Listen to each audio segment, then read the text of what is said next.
दोस्तों, मेरा नाम राशिद ज़हीर है और आप देख रहे हैं मेरा न्यूज़ चैनल जिसका नाम है राशिद ज़हीर ऑफिशियल 2। वही हुआ जो कल मैंने आपके सामने हाजिर होकर कहा था कि 12 घंटे का समय है, इसराइल ईरान पर हमला कर सकता है। रात उसने हमला कर दिया। आप लोग इंतज़ार कर रहे थे। मैं माफ़ी चाहूँगा, जुमे का चूँकि रोज़ है तो मशगूली ज़्यादा रहती है तो देर से हाजिर हुआ, लेकिन सीमित खबरों के साथ मैं अभी फ़िलहाल आपके सामने हाजिर हूँ। पूरी डिटेल्ड वीडियो में शाम को इंशाल्लाह बनाऊंगा, आप उसको ज़रूर देखिएगा। लेकिन बहरहाल इत्तला आपको पहुंच चुकी है कि इसराइल ने बड़ा हमला किया, 5 या 6 जगहों पर उसके हमला हुआ है और ईरान का बहुत बड़ा नुकसान है। ईरान का रिवोल्यूशनरी गार्ड यानी कि पासदार इनकलाब हो या उनकी सेना हो या उनका CDS chief defence of staff, सबको मार डाला है। परमाणु हथियार बनाने वाले साइंटिस्टों को भी घरों में जाकर के मार दिया। अब ये हवाई हमले के साथ साथ वहां पर मोसाद जो ज़मीन पर काम कर रहा था उसकी भी कारस्तानी बताई जाती है। 2 जगह से हमला हुआ, एक आसमान से और घरों पर पर्सनली अटैक करके।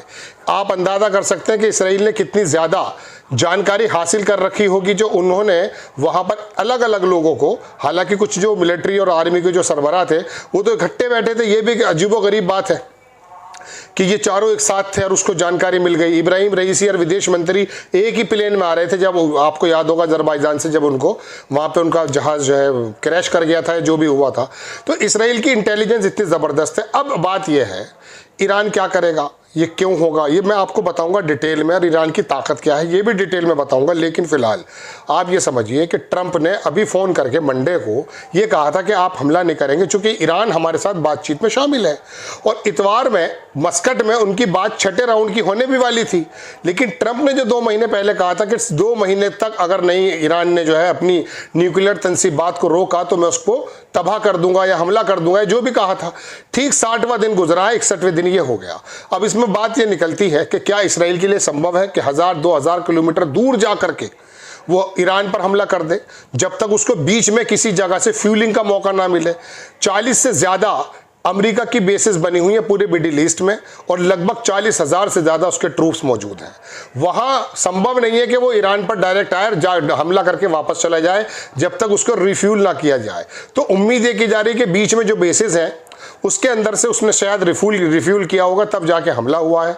दूसरी बात, जॉर्डन वगैरह इनके सबके मुनाफिकाना रोल सामने आ चुके हैं।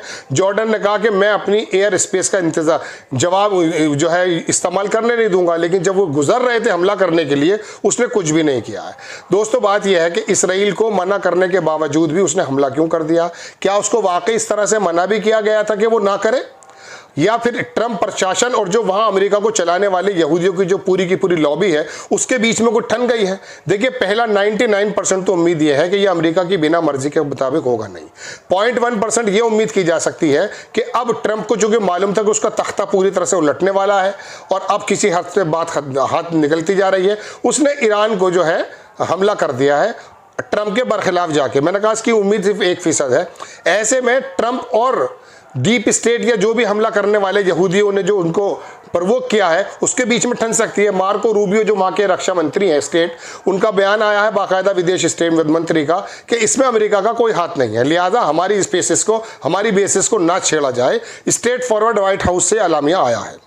अब बात यह कि उसके बावजूद भी इसराइल ने कर दिया। इसराइल ने दरअसल देखो दोस्तों, बात यह है, आप देखिए कासिम सुलेमानी, उसके तमाम ये हिजबुल्लाह, ये हमास, ये हूती जो उसकी प्रॉक्सी वार्स करने के तरीके थे, पहले उनको खत्म किया गया है। अब ईरान को, अगला नंबर पाकिस्तान का भी हो सकता है, कोई दिक्कत नहीं है, क्योंकि इस मिडिल ईस्ट में और वेस्ट एशिया में ये अमेरिका और यहूदी लॉबिस यही चाहती है कि कोई भी ऐसा सर न उठे जो आने वाले वक्त में उनके मद्दे मुकाबिल हो। अब दूसरा जो धड़ा है वो चीन वगैरह का, उसको तो वो कुछ कह नहीं सकते हैं। चीन और रशिया साथ देंगे ईरान का, इसके बारे में मैं मशकूक हूं। लेकिन चीन अगर इतना भी साथ दे दे जितना कि वो देता है बैकग्राउंड से, तो ईरान उसको एक अच्छा जवाब दे सकता है। हालांकि वहां के सुप्रीम लीडर का जवाब आया कि मुतमईन जवाब, बहुत माकूल जवाब दिया जाएगा, चूंकि ये बहुत बड़ा हमला है। एक ही झटके में ईरान के इतने बड़े बड़े अधिकारियों को मार देना, वहां की न्यूक्लियर तंसीबात को बर्बाद कर देना, जबकि संभव नहीं है जब तक अमेरिका के 30 बॉम्बर जो वो जहाज हैं जो जमीन में अंदर जाके काम करते हैं वो ना हो, चूंकि वो इसराइल पे है नहीं। अब जाहिर सी बात है, कभी ईरान कहता कि मेरी तो जो न्यूक्लियर जो एसेट्स हैं वो जमीन के नीचे हैं।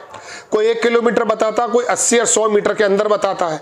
ऐसे कोई जहाज इसराइल के पास नहीं थे, लिहाजा F-16 और F-35 से जो हमला किया है तो उसके पास वो बॉम्बर थे जो वहाँ जाके उसने बड़ा, ये जो नेतन्स का एरिया है ईरान का, वहाँ पर जो सबसे बड़ा न्यूक्लियर तंसीबात का जो उसका पूरे सेंटर था वो वही था, उसको तबाह करने की बात है। ईरान ने भी इसको एक्सेप्ट किया है।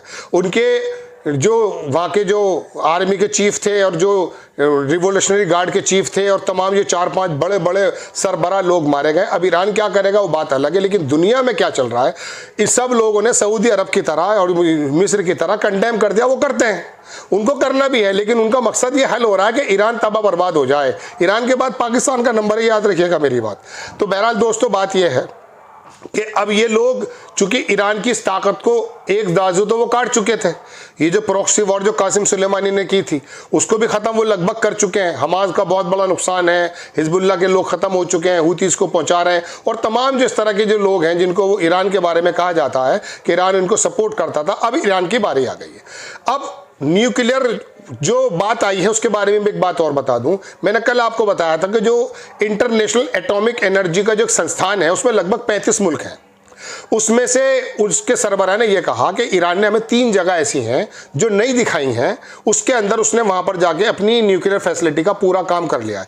20 बरस से सुन रहे हैं हम कि ईरान ये कर लेगा हफ्ते में, 2 हफ्ते में, 4 हफ्ते में, आज तक हुआ तो है नहीं। क्योंकि ईरान के पास जो मिसाइल्स हैं जो मारने की बात होती है वो लगभग, वो भी उसके इक्विपमेंट्स भी चाइना अगर ना दे तो नहीं बन पाएंगे, और एयर ताकत ईरान की कोई बहुत खास नहीं है, ये भी मैं आपको बता देता हूं।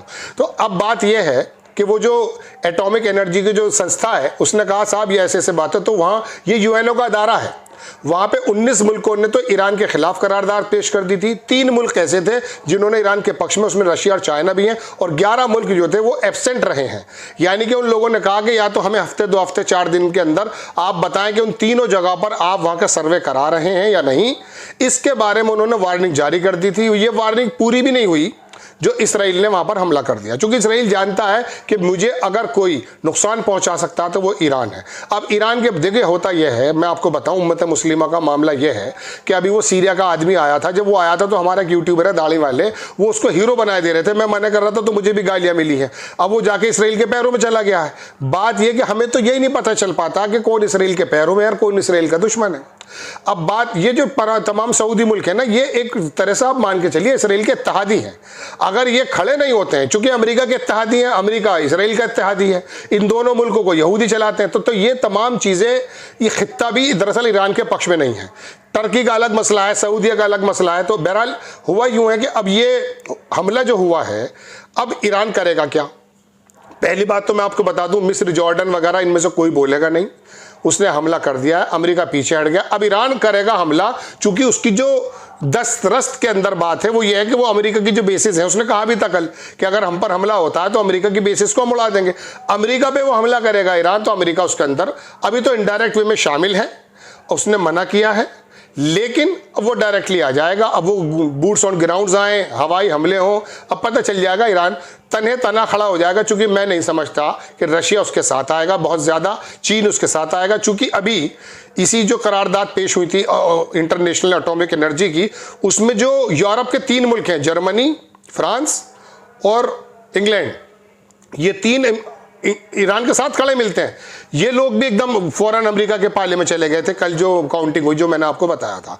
तो ऐसे में पूरा यूरोप अलग है, चीन बिल्कुल किसी फड्डे में पड़ेगा नहीं, चूंकि उसको सिर्फ उसकी नज़र ये है कि मैं ताकत के एतबार से नंबर 1 कैसे बन जाऊं।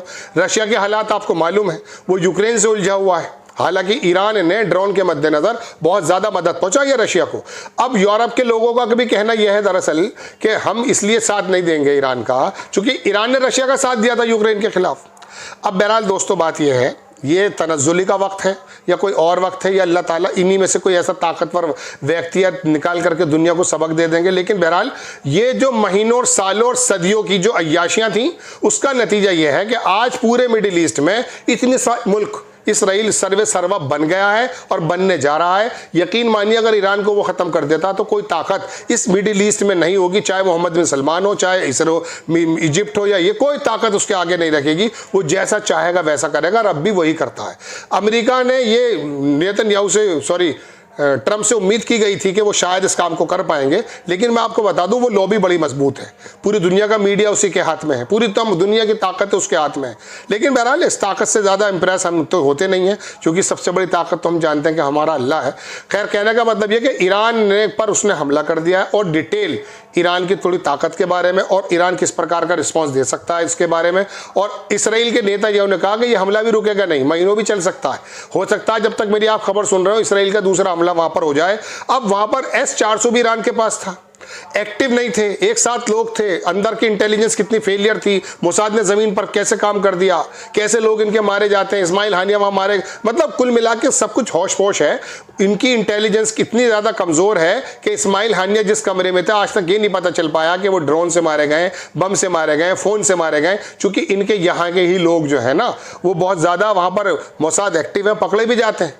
तो वो लोगों ने भी वहां पर हमला किया, जमीन से भी उन्होंने इंटेलिजेंस दी है, और वहां पर अलग अलग परमाणु। लेकिन बहरहाल ईरान की बात यह है कि उसके अंदर सांस चल रही है।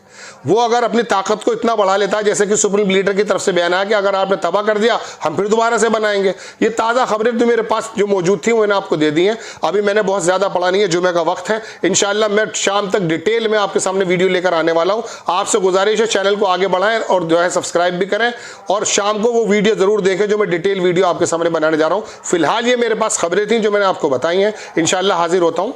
जय हिंद।